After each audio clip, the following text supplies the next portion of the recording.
Thank you for joining me today. My name is William Reisacker, and today we're going to be talking about anaphylaxis, a very important subject to cover, particularly when we're taking care of allergic patients in our office and if we're delivering subcutaneous immunotherapy somewhere along the line with escalating doses, we're going to see a systemic reaction. So it's very important to be able to recognize these reactions and be able to treat them when they do come up.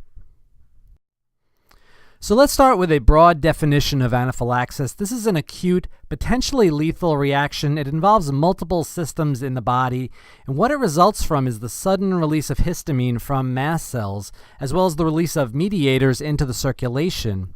Many people feel that anaphylaxis comes from allergens actually getting into the circulation, but there are no mast cells in the circulation.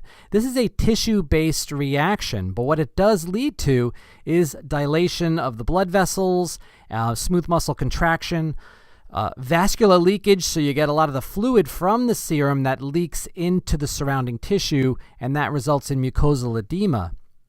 It has been found that anaphylaxis can be induced from injecting allergens into the circulation, but the reason for that is they found that IgE attached to mast cells can actually poke through the endothelium so that the IgE is visible from the circulation, but the mast cells are in the tissue, not in the serum. So looking at some of the triggers of anaphylaxis, the first group are the allergen triggers. These are the IgE-dependent mechanisms, and those include things like foods and insect stings. Then we also have some immunologic triggers, which are IgE independent, and that includes complement activation or activation through the coagulation system. There are also some autoimmune mechanisms and mastocytosis. What this is an overabundance of mast cells in the tissues, and that renders a person more likely to develop anaphylaxis. So you don't have to stimulate just the few cells that are there. If there's too many cells, then even a very simple activation could lead to a systemic event. And there are the non-immunologic triggers as well, and these involve direct activation of the mast cells. Particularly exercise or vigorous exercise, along with cold urticaria. You may have heard about that. Also some medications and ethanol. Many people will come in saying that they think they're allergic to alcohol, and this is probably what they are referring to. So again, let's look at the pathophysiology of the IgE-dependent anaphylaxis. So antigen interacts with the specific IgE that's present on the mast cells, and then as we've spoken about before, the cross-linking of those mast cells initiates a cascade. And if this signal is very strong, then the activation of mast cells and the degranulation of the mast cells releases those preformed mediators. That includes histamine, tryptase, chymase, and other ones, and that sets that cascade in motion with the early phase and then the late phase reactions. So this is a diagram which should be very familiar to you. You should have kind of a picture of this in your mind, and this really just describes the activation of mast cells along with the early phase and the late phase reactions. So some of the signs and symptoms of anaphylaxis, actually cutaneous symptoms are the most common, things like warmth and flushing, and a morbilliform or measles-like rash. Oral symptoms are also very common with itching and tingling of the lips. Of course, respiratory symptoms are very common as well with swelling of the throat, tightness, dysphagia, and even wheezing. GI manifestations are also very common with nausea, abdominal pain. Cardiovascular, of course, the feeling of fainting from sort of the third spacing of all the fluids and a drop in blood pressure. And then you can have chest pain, palpitations, and then neurologic symptoms as well, such as anxiety, anger, anomie, which is that sort of feeling of doom, seizures, and confusion as well. So the diagnostic criterion, I know this is a very busy slide. I would just have you read through that. I'm not going to read through the slide here, but fulfillment of any one of the following three criterion will satisfy that the diagnosis of anaphylaxis. So the epidemiology of anaphylaxis, we don't really know the true incidence. Unfortunately, it's very difficult to get that number. It's underestimated, underrecognized. underreported, underdiagnosed. Has a low lifetime prevalence, thankfully, and the case fatality rate is also fairly low. However, when it does happen, it can be a very serious episode. The most common cause is food-induced, and some of the common foods include the food allergies that are not outgrown with childhood. These are the allergies that continue into adulthood and can become quite serious, such as peanut allergy, tree nut allergy, and allergy to shellfish, which is actually to tropomycin, which is the muscular component of shellfish. The hospital can also be a dangerous place to be. The risk of a death from anaphylaxis is about 1% in this setting, and 1 out of every 3,000 patients can experience anaphylaxis, and 500 deaths per year. I think that's an amazingly high number. Most common causes, as you can predict, would be medications, and then also potentially radio contrast media, which we're going to cover in a little bit. So in terms of medications, allergy to penicillin and the beta-lactam drugs are far and away the most common. We spoke about this in another presentation. This does not mean that a person is allergic to Penicillium the mold. This is actually an allergy to that beta-lactam ring. And we've had one reaction. You run a risk about 10 to 20% for having a recurring reaction. And this represents 3/4 of the fatal drug reactions in the U.S. The other ones include allergy to NSAIDs, opioids, as well as aspirin. Now, medications. This is an area where there's a lot of controversy and a lot of confusion. Actually, radio contrast media is a non-immunologic mechanism. There can be, again, 500 deaths per year from this, and what this is due to is the osmolality of the agent. It's a very large particle that's being put into the tissues, that's getting into those tissues, and what it can do is actually draw the histamine out of the mast cells. Once you've had one reaction, then the subsequent risk, under 50%, but it can range 16 to 44%. Many people think that this is related to seafood or shellfish allergy. This has been a myth that has been propagated throughout the decades, but it does not mean that if a person is allergic to shellfish that they cannot get iodine contrast. So this is important to educate your patients to this, and they can get those studies if they have to. Another cause for anaphylaxis is Hymenoptera sting or stinging insect allergy. One important point to make here is that immunotherapy for stinging insect allergy is extremely effective, taking the risk of repeat reactions from about 50% all the way down to 3%. Other potential causes for anaphylaxis, transfusion reactions can occur. There's allergy to latex. Exercise, as we mentioned, is one of those non-immunologic reactions. And then, of course, the problems that we cause from giving immunotherapy in testing patients. So anaphylaxis associated with allergy testing and immunotherapy. Unfortunately, there is still a rate of fatality. Allergies are not a life-threatening condition, but the treatment can be, particularly with subcutaneous immunotherapy. There's about 3 to 4 fatal reactions per year. Overall, the rate is very, very low, 1 per every 2.5 million injections. And extremely rare reactions or fatal reactions during skin testing, and just some rare reported cases. But prevention is key in your initial testing, using very quantitative methods, and also using similar techniques each time. When you get used to your method, try not to vary it too much, because that's what you're most familiar with. Vial testing can also be used as a secondary safety mechanism. Of course, human error is something that can always happen, and to help minimize that, adequate training is important. Double checking the endpoints, having your nurse as well as you sort of double check each other's math. When your nurse or you're mixing immunotherapy vials, it should be in an interruption-free area. Make sure everything is labeled. Have the patients check the bottle before they get their immunotherapy injection, and recognizing the times when hazards can occur. So let's talk about some of these hazards. First, in the testing arena, if a patient has uncontrolled asthma or lung disease, then it's best to defer testing until they're a bit under better control. They won't be happy that they have to go home and then come back at another time for testing, but this is the best decision for the patient. If a patient has an upper respiratory infection, particularly one that's associated with fever, if they've been out of school or missed work, then they shouldn't be undergoing allergy testing at that time. If a patient is in season for one of their major allergens, it's also not a good time to be testing them at that time. The focus during either the spring or the fall, if they're very symptomatic, is not on testing. It's about getting the symptoms under control. And then you can bring them back after the season has passed and you can do your testing. If a patient has multiple high sensitivities, that's another reason why you might want to defer testing or consider in vitro testing.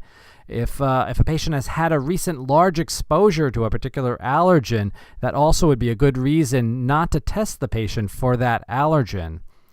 Now, patients on beta blockade, they can be a bit problematic with testing and treatment. The reason being is that there are beta receptors on the surface of mast cells, and what they do is stabilize those membranes. So when a patient is on beta blockade, the mast cells are more likely to give up their histamine.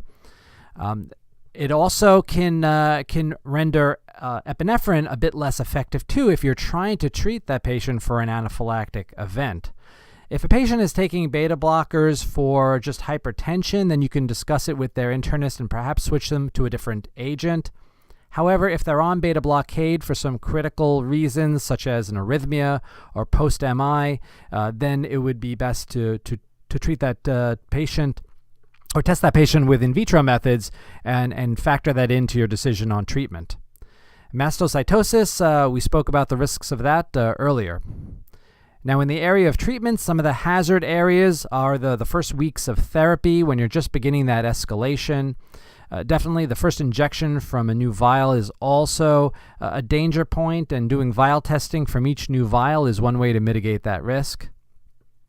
Dose escalation is a risky time, particularly if you're going through a seasonal high with allergens. Then it's best maybe to level that patient off or not escalate as quickly. If you see increasing size of local reactions, that's a slowdown or even a stopping point that this patient may be close to maintenance. Certain medications can also put people on a higher risk group. ACE inhibitors have a pro-inflammatory effect. TCAs and MAOIs can also potentially increase the effects of epinephrine, so the dose has to be decreased. People who are on ADHD medications can also have additive side effects when they're given epinephrine. So what are some of the common laboratory tests that you can use to help confirm a diagnosis of anaphylaxis? Well, you can use either serum or plasma, and you send about 1 cc of it on ice. It's best not to use a vacuum tube so you don't hemolyze the specimen. Testing for histamine through plasma can have some problems because it elevates very quickly, and then it peaks just about 5 or 10 minutes after the onset of symptoms, and then it quickly goes away. So when a patient is going through this type of reaction, probably the last thing on your mind is drawing blood. You're really trying to take care of the patient at that time, so it's not as practical. However, tryptase, which can be sent through either serum or plasma, that stays elevated a little bit longer. So after you've taken care of the patient and they're stabilized, then you can draw levels for tryptase. It peaks at about an hour after symptoms, and you have to compare it to the baseline. So you have to get another level 24 hours later because you want to see those levels of tryptase come down. If the levels of tryptase maintain at a high level, then you have to be concerned that the patient may also have mastocytosis, because in those cases, tryptase can be chronically elevated. So it's a fairly long differential diagnosis for anaphylaxis. The most important one to differentiate is between anaphylaxis and vasovagal, or the fainting reaction. But these others, you should take a look at this list and be familiar with some of these. In terms of the flushing syndromes, things that can cause that include medications like vancomycin. Alcohol can also cause that flushing. Menopause can be associated with flushing. And there are even some tumors which can cause flushing syndrome as well, such as carcinoid and pheochromocytoma. So let's talk about some of the differences between an anaphylactic reaction versus a vasovagal reaction.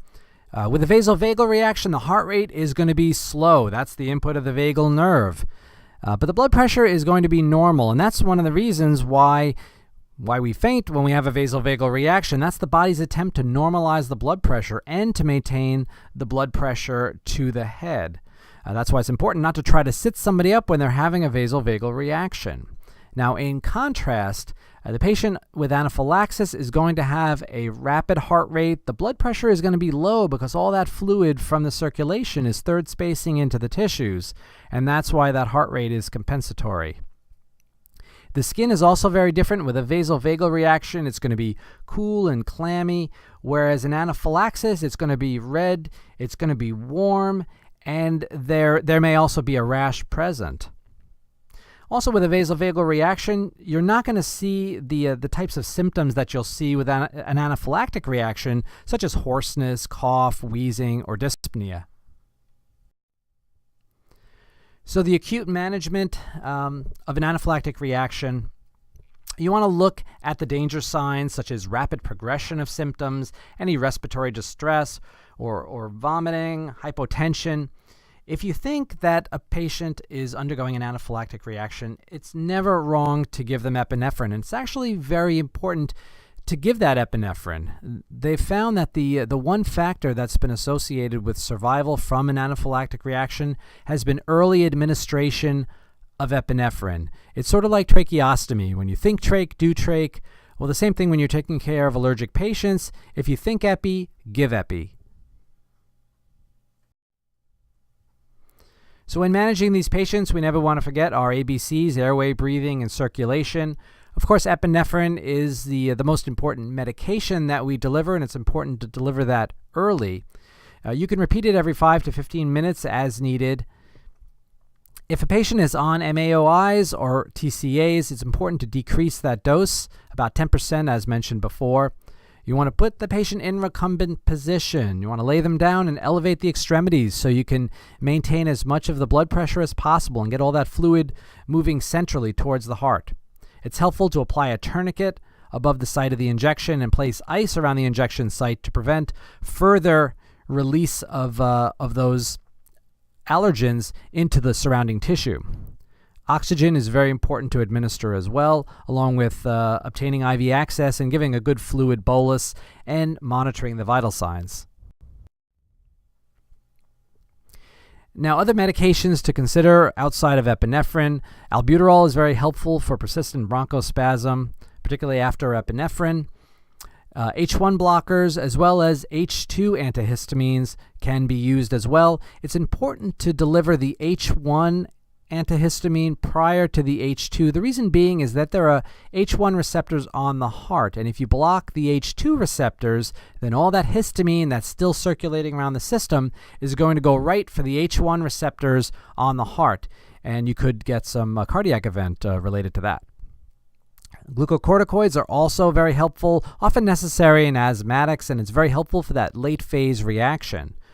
You can use Decadron, but other steroids can be used as well, and there's a handy conversion factor. When you look at prednisone versus methylprednisolone or Decadron, the relative potency is 5 to 4 to 1. So treatment of refractory symptoms, you can start your patient on an epinephrine infusion and just titrate it to blood pressure. Likewise, with vasopressors such as dopamine, you can do the same. Patients who are on beta blockers and they're not responding well to epinephrine, you can treat with glucagon as well, and then start an infusion for glucagon. And care upon resolution. It's very important to observe the patient, particularly in the hospital setting, because of that late phase reaction. They can experience a recurrence of symptoms. You would want to continue the steroids and the antihistamines for about 24 to 48 hours. And then, of course, discuss the anaphylaxis action plan with your patient. Epinephrine auto-injectors should be given in this situation. EpiPen is for adults. EpiPen Junior is for kids. And the cutoff in dosing, when you want to convert from EpiPen Junior to EpiPen, is 30 kilograms or 66 pounds. If they're above that, they can have the regular EpiPen.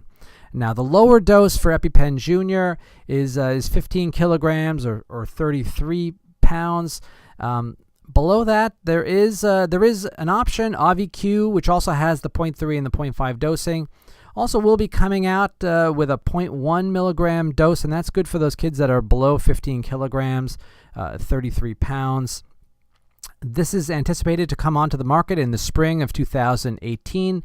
It also has a shorter needle to avoid any bone hits with the injector as well. And of course, counseling for what to do to minimize the chances of a repeat injection, and what course you're going to take with allergy immunotherapy, if you're going to continue, if you're going to give it a period off and then restart with a different method, and potentially identifying which allergens the patient is sensitive to, and avoidance as well. So I hope you enjoyed this discussion on anaphylaxis. Thanks for joining me today.